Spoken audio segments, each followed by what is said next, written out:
What's going on, everybody? On this episode of the Ango Show, we're talking about Vince McMahon not being backstage at WWE Raw this week. And yes, we are going to discuss a huge gimmick change for a WWE superstar. And yes, we are going to talk about that massive announcement coming from Tony Khan and AEW right here on the Ango Show.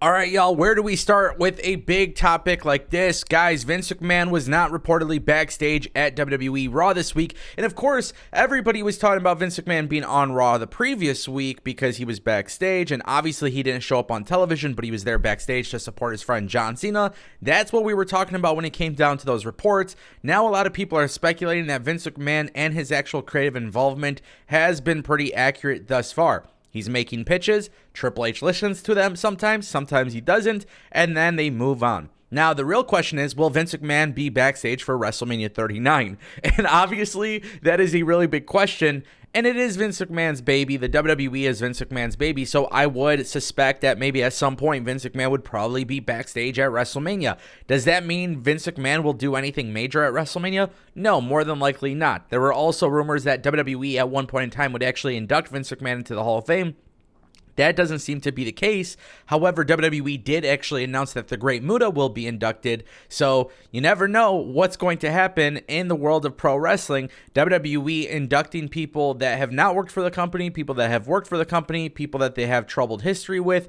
I'm just saying there would be nothing out there that surprises me. WWE inducting Vince McMahon one day probably sounds more than likely. But the idea of Vince McMahon being backstage at this point, it's not happening. So maybe it is actually true that Vince McMahon might have a little bit of, some suggestions here and there, as, it was confirmed by Triple H. But for the most part, Vince McMahon's involvement in WWE kind of ends there. The real question is, when does WWE sell? What is WWE's plans for a sale? Who is it going to go to? That's the stuff that everybody wants to get the answers to, but we'll stay on top of this. Guys, WWE, remember this man right here, Pete Dunne? Yeah, you probably forgot his name was Pete Dunne because Vince McMahon changed it to Butch, but now, according to Give Me Sport via WrestleVotes, it appears that Pete Dunne will be making his return. In fact, WrestleVotes is saying that Pete Dunne was always the plan since Triple H came into the power, but then the Brawling Brutes got so over that it was really difficult to change the name during that time, so they stuck with Butch in the meantime, but the plan is WWE will revert Pete Dunne back to normalcy. And I like that a lot. Obviously, look, here's the thing. And I said this a lot. I said this about Gunther. I said this when he was Walter, right? Sometimes name changes just have to happen. Everybody just gets outraged for the sake of outrage. It's actually really stupid when it comes to the world of pro wrestling. You gotta always be mad about something. The name changes are silly because if you're a talented worker, you can get it over. I've said this a lot. We saw it with Walter. He became Gunther. Really no difference there. He's absolutely killing it. We saw Butch become Butch, right? Like, we saw that become the new thing. And yeah, is it ideal? Absolutely not. No, I don't think anybody sat there and was like, wow, this name is really freaking good. He's going to be super successful. But at the same time, too, anybody with common sense can see how talented Pete Dunne is. And when you see how talented he is, he can get it over. And he did. So at the end of the day, the name change outrage, it's going to happen. It's going to continue happening regardless if Triple H or Vince is running the WWE. But the good news is WWE knows that it makes more sense for him to be Pete Dunne. The plan is for him to be the Bruiserweight.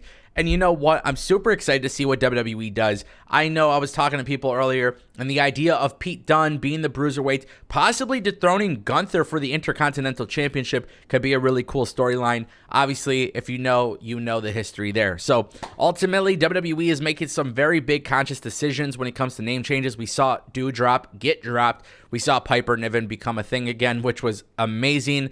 And now we're going to see what happens, man. Now we're going to see what happens. There's obviously other people that have had some name changes that maybe weren't too favorable. Some name changes are fine. Some people went from one name to two names to, at the end of the day, it's all part of what makes the most sense. And when timing is everything too, right? So Doudrop They had the name, it sucked, it was stupid, but also they weren't really trying to push Doudrop in a serious way. Now you see Piper Niven, she's got the name change, she looks explosive in the ring, she's killing it, she's doing great, she's a fantastic worker, and it just seems like now there's a little bit more emphasis on her actual skills as an in-ring competitor for WWE. So now WWE's like, hey, she's got the whole package, and let's see what happens. And the same thing with Pete Dunne, and the same thing with everybody else. So again, very exciting news. I'm super excited about this, obviously, if you couldn't tell. And guys, we got to talk about Tony Khan's major announcement today, because AEW is making a massive announcement. In their own words, they have announced a massive 6-show summer Canadian tour, kicking off with the return of Forbidden Door in Toronto. Oh my God, this is so insane. Guys, AEW is not playing around, and I love this announcement. Whether you like or hate their shows, this is just good to see that AEW continues to announce big things. So Forbidden Door 2 is happening. Tony Khan announced today that AEW will begin a month-long excursion of Canada starting in June, touring across Ontario, Alberta, and Saskatchewan for red-hot shows including AEW Dynamite, Rampage, AEW House Rules, which is the house show, and the highly anticipated return of AEW and New Japan Pro Wrestling Forbidden Door. So keep in mind, this year's Forbidden Door, it's not being branded with Impact or any other company like it was actually originally rumored, but they are sticking with AEW and New Japan for this. They are back in Canada June 28th, July 5th, July 12th, July 14th, and July 15th.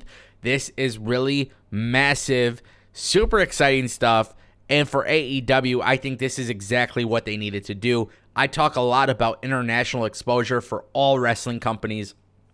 Impact does incredibly well in Canada, and it looks like AEW does too. But now to be able to go and tour and to do these shows and do them in a way where you can actually go for several weeks at a time, I just think it's massive. And you know, it's going to be happening with Forbidden Door. This is cool to see that pay-per-views. You know, AEW specifically has always had this thing where like, oh, we'll be at Daly's place. We'll be at Vegas, in Vegas for Double or Nothing. We'll be at the same places over and over and over again. Obviously, the same thing with the United Center in Chicago. Like, they kind of gone to certain places and they know they sell well, so they continue to go back.